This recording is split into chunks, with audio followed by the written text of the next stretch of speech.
Hey guys, this video is for second and fourth block. I'm going to tell you about how the Constitution was made. We had just finished talking about Shays' Rebellion. That was the wake-up call that made everybody realize that we needed to have a constitutional convention because the Articles of Confederation weren't working. So we're going to quickly go through the Constitutional Convention video. Guys, there's two plans, the Virginia plan, the New Jersey plan. They're about representation in Congress. The Virginia plan said, hey, we've got more people in our state. We should have more representatives in Congress, okay?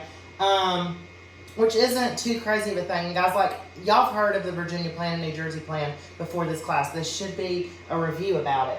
The New Jersey plan said, hey, even though we don't have that many people, we're a small state, even though we don't have that many people, we still need to have a say in Congress because we're still a state, one of the 13 states. So, this was kind of the debate on what they did. What they finally figured out to do was the Connecticut Compromise, aka the Great Compromise. They said we're going to have a bicameral legislature. We're going to have one house like the Virginia plan wants and call it the Senate, and each state is going to send 2 senators. And then we're going to have one house like the New Jersey plan wants, and it's going to be called the House of Representation, and if you have more people in your state, you get to send more. And bills have to be passed by both houses before they can become law.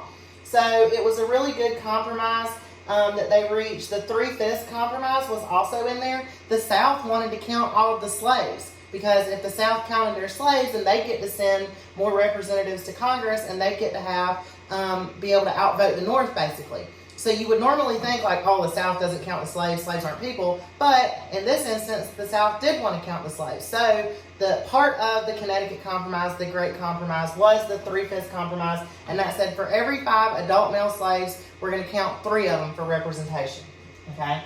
They also promised not to stop the international slave trade for 20 years. So we were still going to import slaves in from other countries. And we talked about how rough the Middle Passage was and how abhorrent all of that was. Most other countries had stopped the international slave trade by this point, but when they started talking about it, the North and the South both threatened to walk out. So they said, we're not going to discuss the slave trade for 20 years. Now, literally 20 years to the day, they did outlaw the international slave trade. After the Constitutional Convention of 1787. So it ended like January 1st, 1807, 20 years later.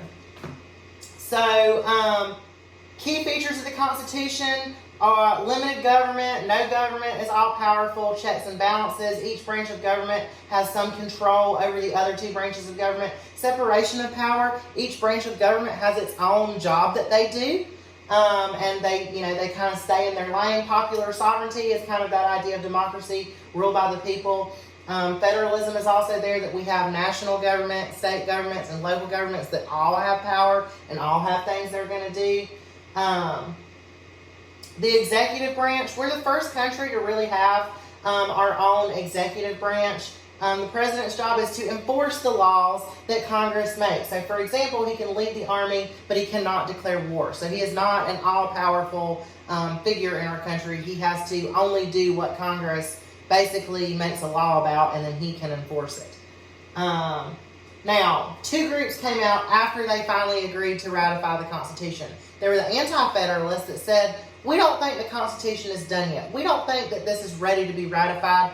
We're worried that the national government is going to have too much power. We're worried that the states aren't going to have enough to say, and that's going to create a system where we don't have liberty of the people, and it's going to create a similar system to what we just fought to get rid of with the British. We don't want this strong top-down national government. We don't want the national government to have enough power. So some of your famous anti-federalists were John Hancock, Patrick Henry, Thomas Jefferson was actually ended up being an anti-federalist. Because the Anti-Federalists were worried that it was not going to protect enough state and individual rights. The Federalists said, we need a strong government. We need the national government to be able to do things. They wanted to ratify the Constitution quickly. Alexander Hamilton and James Madison were 2 examples of Federalists. The Federalist Papers, when you see it italicized, that means the Federalist Papers. It's a collection of 85 essays that was written by James Madison, Alexander Hamilton, and John Jay. And it explained why we needed to ratify the new Constitution. It was published in newspapers all across the country. The Bill of Rights was really the compromise that the Federalists and Anti-Federalists met to get the Constitution ratified. Once the Federalists agreed to add on the first 10 amendments, which was the Bill of Rights, then the Anti-Federalists were like, okay, states' rights are listed, 9th Amendment.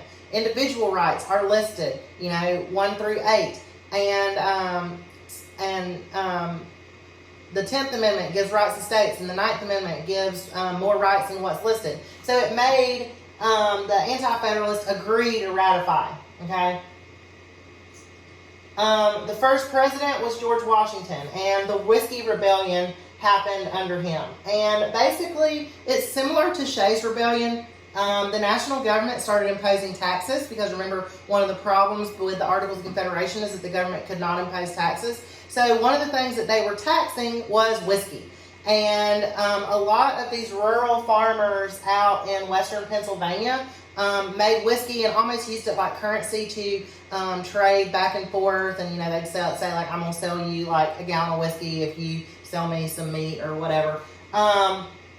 And they got really, really upset about these taxes, and they had this big rebellion.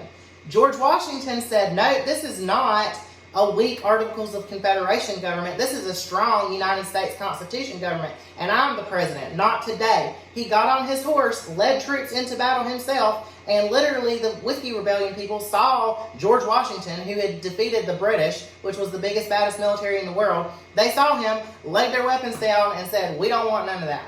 And the rebellion was over very quickly and easily because basically it was George Washington himself. Guys, this is the only example in U.S. history that a sitting president, while he's in office, has led troops into battle himself. This would be like the equivalent in 2020 of like Donald Trump getting in a bomber and like dropping bombs somewhere like himself and flying it himself. Like that would never happen today. But George Washington, for the Whiskey Rebellion, did get on his horse, ride out, lead troops into battle himself, and literally, like, as soon as the people that were having a rebellion saw him, they were like, oh no, we don't even want to fight anymore.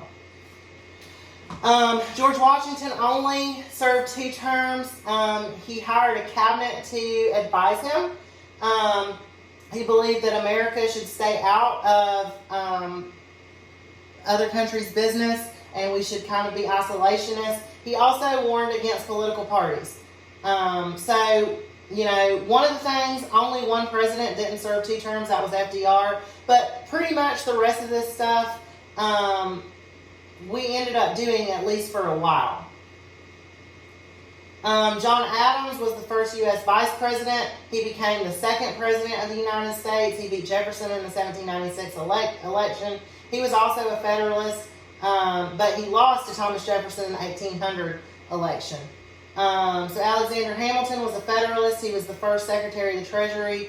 He wanted to create a strong national government. Thomas Jefferson was the first Secretary of State. He was an Anti-Federalist and later became a Democratic Republican, and he favored limited government. So that's really when the first political parties kind of split out about what the government should be doing between Thomas Jefferson and Alexander Hamilton. So that's our lesson for today. This PowerPoint is going to be up for you, and I'm going to make a quiz on USA Test Prep to go along with it. Y'all have a great day.